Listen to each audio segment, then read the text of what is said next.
ಮೂಲವ್ಯಾಧಿ ನಿವಾರಿಸುವ 2 ಅದ್ಭುತವಾದ ಯೋಗ ಮುದ್ರೆಗಳು ಯಾವುವು ಅಂತ ಇವತ್ತಿನ ವಿಡಿಯೋದಲ್ಲಿ ತಿಳಿದುಕೊಳ್ಳೋಣ. ಕುಳಿತು ಕೆಲಸ ಮಾಡೋದ್ರಿಂದ ದೈಹಿಕ ಚಟುವಟಿಕೆಗಳು ಕಡಿಮೆ ಆದಾಗ, ತಪ್ಪು ಆಹಾರ ಕ್ರಮದಿಂದ ನಿದ್ರೆ ಕಡಿಮೆ ಆದಾಗ ಜೀರ್ಣಕ್ರಿಯೆ ಸಮಸ್ಯೆಗಳು ಉಂಟಾಗುತ್ತವೆ, ಮೂಲವ್ಯಾಧಿ ಸಮಸ್ಯೆ ಉಂಟಾಗುತ್ತದೆ.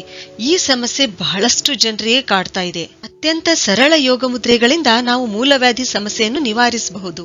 ಇಲ್ಲಿ ನಾವು ಮಾಡಬೇಕಾಗಿರುವ ಯೋಗ ಮುದ್ರೆಗಳು ಯಾವಂತಂದ್ರೆ, ಸಹಜ ಶಂಖ ಮುದ್ರೆ, ಬೆನ್ನಿಗೆನೆ ತಕ್ಷಣ ಪ್ರಾಣ ಮುದ್ರೆ ಮಾಡಲೇಬೇಕು. ಆಮೇಲೆ ಮತ್ತೊಂದು ಮುದ್ರೆ ಯಾವ್ದಂತಂದ್ರೆ ಅಪಾನ ಮುದ್ರೆ.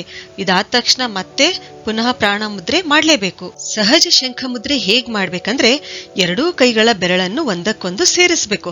ಆಮೇಲೆ ಹೆಬ್ಬೆರಳನ್ನು ಸಮಾನಾಂತರವಾಗಿ ಜೋಡಿಸಿ ತೋರ್ಬೆರಳುಗಳ ಮೇಲೆ ಇಡಬೇಕು. ಈ ರೀತಿಯಾಗಿ ಯೋಗ ಶಾಸ್ತ್ರದಲ್ಲಿ ತಿಳಿಸಿರುವಂತೆ ಶರೀರದಲ್ಲಿರುವ 10 ನಾಡಿಗಳು ಇಡ, ಪಿಂಗಲ, ಸುಷುಮ್ನ, ಗಾಂಧಾರಿ, ಹಸ್ತಿಜುವ, ಪೂಷ, ಯಶಸ್ವಿನಿ, ಆಮೇಲೆ ಅಲಂಬುಷ, ಕುಹು, ಶಂಖಿನಿ, ಈ 10 ನಾಡಿಗಳು ಈ ಸಹಜ ಶಂಖ ಮುದ್ರೆ ಮಾಡೋದ್ರಿಂದ ಪ್ರಭಾವಿತಗೊಂಡು ಶರೀರದ ಬಲ ಹೆಚ್ಚುತ್ತದೆ. ಈ ಮುದ್ರೆ ಮಾಡೋದ್ರಿಂದ ಪಚನ ಶಕ್ತಿ ಸುಧಾರಿಸುತ್ತದೆ, ಗ್ಯಾಸ್ಟ್ರಿಕ್ ಸಮಸ್ಯೆ ದೂರವಾಗುತ್ತದೆ, ಕರುಳಿನ ರೋಗಗಳು ಕೂಡ ನಿವಾರಣೆಯಾಗುತ್ತವೆ.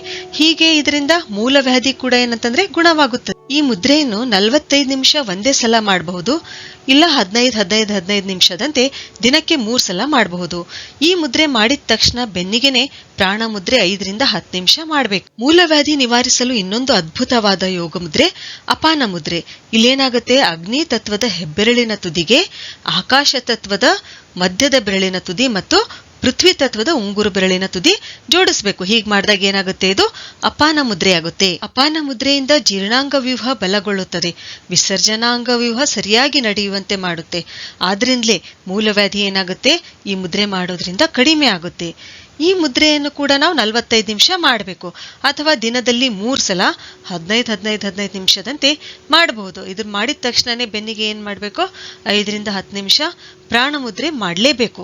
ಹೀಗೆ ಮಾಡೋದ್ರಿಂದ ಏನಾಗುತ್ತೆ, ಇಲ್ಲಿ ನಾವು ಯಾವ ಚಿಕಿತ್ಸಾ ಮುದ್ರೆ ಮಾಡ್ತೀವಲ್ಲ ಅದರ ಸಂಪೂರ್ಣ ಲಾಭ ಪಡೆದುಕೊಳ್ಬಹುದು. ಆದ್ರಿಂದಲೇ ಯಾವುದೇ ಚಿಕಿತ್ಸಾ ಮುದ್ರೆ ಮಾಡಿದ ತಕ್ಷಣ ಪ್ರಾಣ ಮುದ್ರೆ ಮಾಡಲೇಬೇಕು. ಸರಿ, ಹಾಗಾದ್ರೆ ಮುಂದಿನ ವಿಡಿಯೋದಲ್ಲಿ ಮತ್ತೊಂದು ಉಪಯುಕ್ತವಾದ ಮಾಹಿತಿಯೊಂದಿಗೆ ಭೇಟಿಯಾಗೋಣ.